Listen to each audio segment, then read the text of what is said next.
For searching some old cafes in South Kolkata, we found a 87 years old cafe which name is Cafe, যার ভেতরে ঢুকেই মনে হলো কোনো একটা পুরনো দিনের বাড়িতে চলে এসেছি।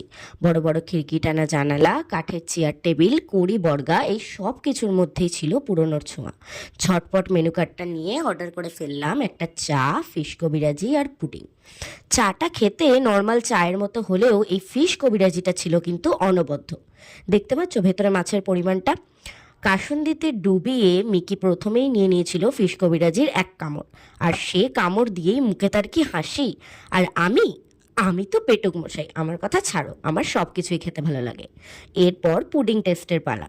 ড্রাই ফ্রুটে ঠাসা এই পুডিংটা দেখে মুখে জল চলে এসেছিল। পারফেক্ট মিষ্টি আর ড্রাই ফ্রুটের কম্বিনেশন। তোমরা এখানে এলে সব খাবার তো ট্রাই করবেই, আর তার সাথে সাথে আমার রেকমেন্ডেশনে রইল অবশ্যই এই পুডিংটা। আর